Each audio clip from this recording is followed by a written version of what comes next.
Good morning friends. हम लोगों ने पिछले लेक्चर में 1857 के क्रांति के बारे में पढ़ा, उनके बारे में हम लोगों ने जाना, उनके परिणाम क्या हुए उनके बारे में हम लोगों ने पिछले लेक्चर में देख लिया।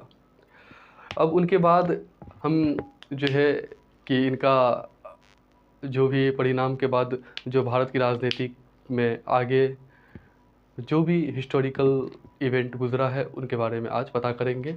और उनमें सबसे एक महत्वपूर्ण रोल है इंडियन नेशनल कांग्रेस का, है ना, इंडियन नेशनल कांग्रेस का।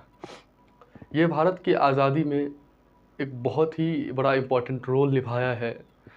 इनके सारे नेताओं ने मिलकर भारत के आज़ादी के लिए अपना कुर्बानी दिया है। और आज हम इसी चर्चा को लेकर आए हैं कि इंडियन नेशनल कांग्रेस का ऑब्जेक्टिव क्या था, उसका एम्स क्या था, उसके बनाने के जो पर्पस थे वो क्या था, इसे किसने बनाया, नेशनलिस्ट का कितना बड़ा हाथ रहा इसे बनाने में, और अंग्रेज़ों का कितना बड़ा हाथ रहा इस ऑर्गेनाइजेशन इंडियन नेशनल कांग्रेस को बनाने में। तो हम बात करने जा रहे हैं कि इंडियन नेशनल कांग्रेस का फॉर्मेशन कैसे हुआ, इसका जो फॉर्मेशन है वो कैसे हुआ। तो फॉर्मेशन को जानने से पहले इनके हम बैकग्राउंड के बारे में जानें। मैंने जैसे आपको पहले भी कह चुका है कि रिवोल्ट ऑफ 1857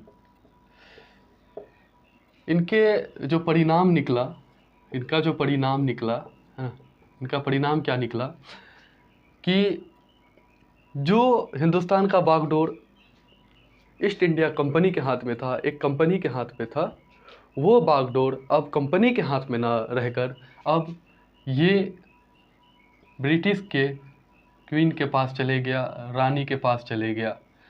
अब जो भारत का एडमिनिस्ट्रेटिव, सोशली, इकोनॉमिकली जो भी बागडोर है वो सारे अब क्वीन के पास है, ब्रिटिश पार्लियामेंट के पास है। ठीक है। उनके बाद जो गवर्नर जनरल ऑफ इंडिया था, गवर्नर जनरल ऑफ इंडिया था, वो वाइसराय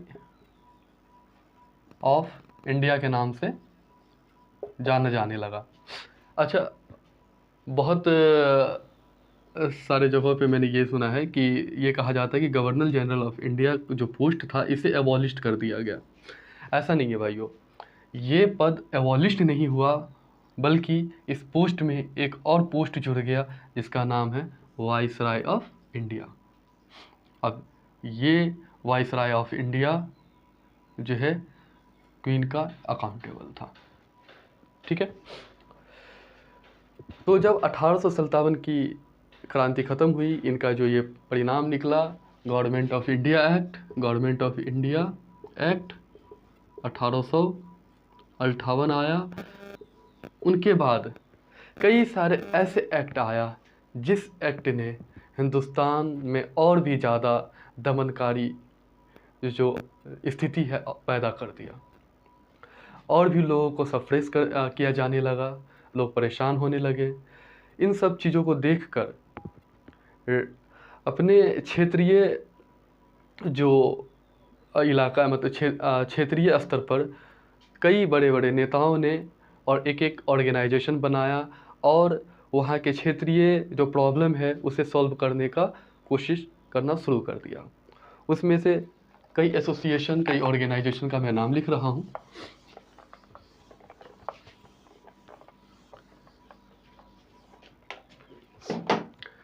तो ये कई ऑर्गेनाइजेशन है। बॉम्बे प्रेसिडेंसी एसोसिएशन, ठीक है, और इंडियन, ये एक, कई सारे हैं, दो तीन का मैं आपको बता दे रहा हूँ। इंडियन एसोसिएशन, इंडियन एसोसिएशन, ठीक है। उनके बाद मद्रास महाजन सभा, मद्रास महाजन सभा, ठीक है। उनके बाद एक और लिख लीजिए, पूना सार्वजनिक सभा, ठीक है। अच्छा, इन सब के जो फाउंडर थे इनके बदरुद्दीन तैयब जी थे, बदरुद्दीन तैयब जी थे, ठीक है, बदरुद्दीन तैयब जी थे। उनके बाद अगर इंडियन एसोसिएशन का देखा जाए तो SN बनर्जी थे, सुरेंद्र नाथ बनर्जी थे, ठीक है। इनके बारे में सुरेंद्र नाथ बनर्जी के बारे में अगर हम देखें तो ये फर्स्ट ICS ऑफिसर थे, first ICS officer of India. ये ICS वही है जो आज के ज़माने में IAS है, इंडियन एडमिनिस्ट्रेटिव सर्विस, जो DM कलेक्टर होता है। ये सुरेंद्र नाथ बनर्जी फर्स्ट ICS ऑफिसर थे इंडिया के, ठीक है। मतलब इंडिया के नहीं, इंडियन फर्स्ट ICS ऑफिसर। इससे पहले अंग्रेज़ हुआ करता था, ठीक है। तो ये कई इस तरह के एसोसिएशन थे, और भी कई एसोसिएशन हैं। तो इन लोगों का क्या हुआ कि इन लोगों ने अपने जो क्षेत्रीय स्तर पर जो भी प्रॉब्लम थी, जो भी प्रॉब्लम थी उसे इन लोगों ने सॉल्व करना शुरू कर दिया। लेकिन जब क्षेत्रीय स्तर पे कुछ भी हो, कोई ऑर्गेनाइजेशन हो या बटा हुआ एक ऑर्गेनाइजेशन हो, तो उसे सप्रेस करना बहुत आसान है ना। कि आपने एक कहानी सुना होगा कि एक बूढ़ा होता है, उनके 4 बेटे होते हैं, चारों बेटे आपस में लड़ाई कर रहे होते हैं। तो वो बूढ़ा क्या कहता है कि अपने बेटों को बुलाता है और उसे एक लकड़ी का बंडल देता है। कहता है ये लकड़ी का बंडल एक साथ जो है तुम लोग तोड़ो। तो चारों बेटा तोड़ने की कोशिश करता है, वो तोड़ नहीं पाता है। फिर कहता है कि एक इस बंडल को खोलो और एक एक लकड़ी को तोड़ो। तो जब एक एक लकड़ी को तोड़ता है तो वो सारे लकड़ी को तोड़ देता है। तो इससे ये है कि जब हम इंडिविजुअल हो ना, मतलब अलग अलग हो, तो उसे तोड़ना बहुत ही आसान है। तो इसी तरह से जो कई सारे एसोसिएशन ऑर्गेनाइजेशन थे, तो इसे तोड़ना कोई बड़ी बात नहीं थी, बहुत आसानी से ये मतलब सप्रेस किया जा सकता था और किया जाता था, ठीक है। इन सभी चीज़ों को देखकर ये सारे रीजनल नेताओं ने, ठीक है, इन सारे रीजनल नेताओं ने एक इंडियन नेशनल कॉन्फ्रेंस करने का ऐलान किया, ठीक है। इंडियन नेशनल कॉन्फ्रेंस करने का ऐलान किया, ठीक है, जिसमें सुरेंद्र नाथ बनर्जी इसमें एक अहम किरदार थे, है ना, एक अहम रोल निभाए, ठीक। फिर इसके बाद हम आते हैं कि एक ICS ऑफिसर और थे जिसका नाम था A.O. ह्यूम। ये रिटायर्ड ICS ऑफिसर थे, प्रो इंडियन थे। प्रो इंडियन मतलब इंडियन के पक्ष के थे, ठीक है। जैसे आपने एनी बेसेंट को पढ़ा होगा, एनी बेसेंट को देखा होगा, ठीक, या मंगल पांडे मूवी आपने देखा होगा। तो मंगल पांडे मूवी में आप ये देखे होंगे कि मंगल पांडे का एक दोस्त अंग्रेज़ था, है ना। तो अंग्रेज़ का मतलब ये नहीं कि सारा अंग्रेज़ दमनकारी ही था, हम पे दमन कर रहा था, ऐसा नहीं है। कुछ अंग्रेज़ ऐसा भी था जो हमारे पक्ष में थे। एनी बेसेंट को देख लीजिए, वो she was not a Indian, लेकिन क्या है कि प्रो इंडियन थी, इंडियन के पक्ष में थे, है ना। इसी तरह से एक A.O. ह्यूम नाम के ICS ऑफिसर थे। ये रिटायर्ड ICS ऑफिसर थे, है ना, रिटायर्ड ICS ऑफिसर थे। ये ICS ऑफिसर 1883 में एक ओपन लेटर लिखे, किसे? कोलकाता यूनिवर्सिटी के बच्चों को, ग्रेजुएट बच्चों को, कोलकाता यूनिवर्सिटी के जो ग्रेजुएट बच्चे थे, उन लोगों के लिए इसने एक ओपन लेटर लिखा और वो ये चाहते थे कि सारे एजुकेटेड लोग मिलकर एक एसोसिएशन बनाएं और पॉलिटिकली स्ट्रांग हो। हिंदुस्तान में जो भी दमन हो रहा है उनके खिलाफ एक मतलब पॉलिटिकली स्ट्रांग हो, ये ए ओ ह्यूम चाहते थे। तो इसने एक ओपन लेटर लिखा, किसके लिए लिखा? कोलकाता यूनिवर्सिटी के बच्चों के लिए, ग्रेजुएट बच्चों के लिए, ठीक है। फिर बात आती है 1800, हाँ, इन लोगों का क्या हुआ कि ये बच्चे की तरफ से एक पॉजिटिव रिस्पांस मिला। जो भी ये ग्रेजुएट स्टूडेंट थे इनके तरफ से एक पॉजिटिव रिस्पांस मिला, ठीक है। जब पॉजिटिव रिस्पांस मिला ए.ओ. ह्यूम साहब को, तो इसने एक ऑर्गेनाइजेशन बनाया जिसका नाम था इंडियन नेशन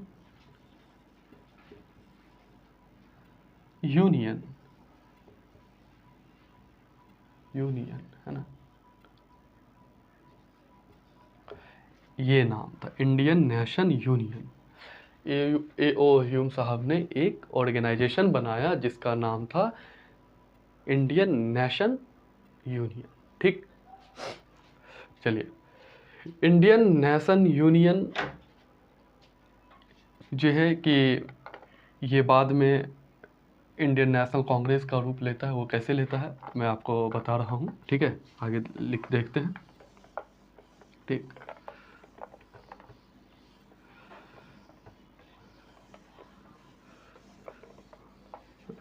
फिर बात आती है 1884 की। इसमें 17 लोग जो है 17 लोग एक मीटिंग में बैठते हैं, एक पब्लिक मीटिंग में बैठते हैं और डिसाइड करते हैं कि एक जो है ऑर्गेनाइजेशन बनाया जाए। ये थियोसॉफिकल मीटिंग होती है। उस मीटिंग में ये लोग डिसाइड करते हैं कि जब हम लोग अगले साल मिले, हाँ, हम लोग हर साल आपस में आके मिले और नेशन के बारे में जो है बात करें, नेशन के हित के बारे में बात करें कि किस तरह से नेशन को आगे ले जाना है। इन ब्रिटिश जो दमनकारी गवर्नमेंट है उसके खिलाफ किस तरह से लड़ा जाए। तो इन लोगों ने एक जो है अपना मीटिंग किया और इस मीटिंग में इन लोगों ने तय किया कि अगले साल 1885 में हम लोग जब मिले तो एक ऑर्गेनाइजेशन बनाए और उस ऑर्गेनाइजेशन के तहत हम लोग गवर्नमेंट के खिलाफ और ब्रिटिश गवर्नमेंट के खिलाफ लड़े, है ना, ठीक। तो 1885 में ए.ओ. ह्यूम साहब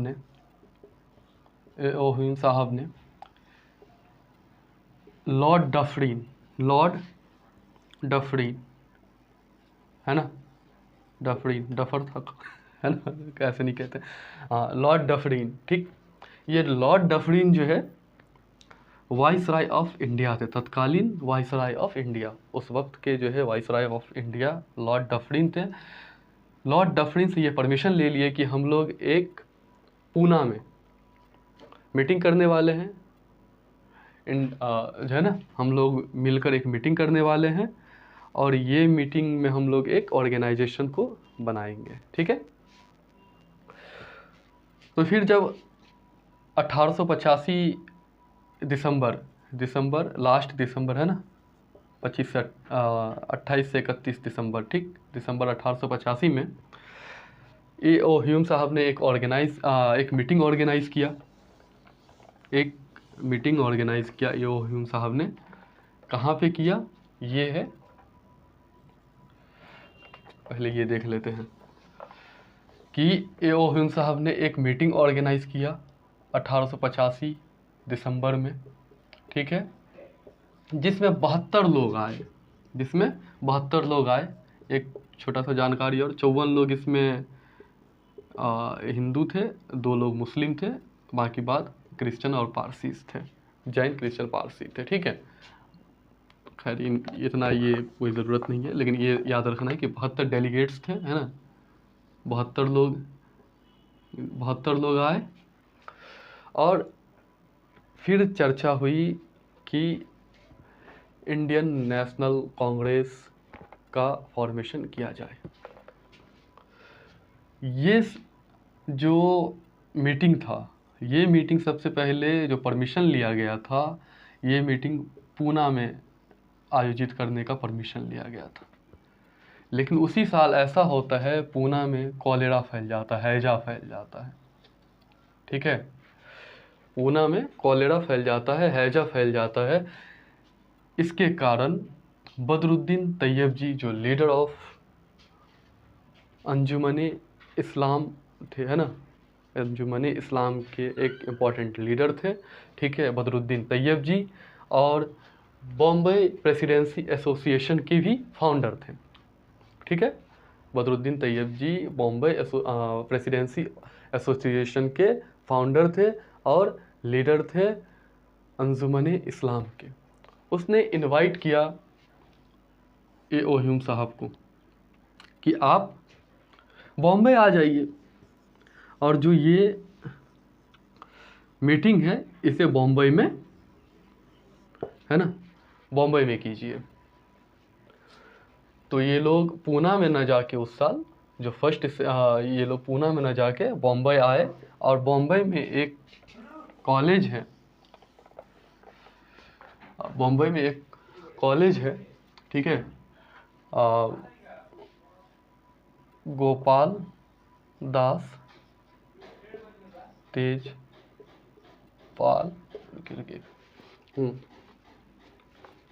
तेजपाल संस्कृत कॉलेज। ठीक है, गोपाल दास तेजपाल संस्कृत कॉलेज।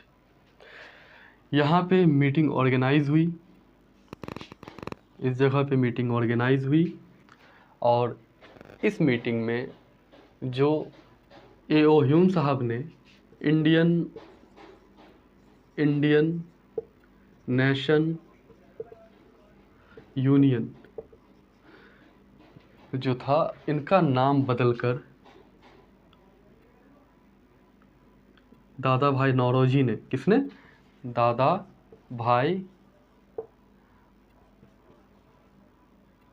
नौरोजी ने इनका नाम बदलकर क्या कर दिया, इंडियन नेशनल कांग्रेस, इंडियन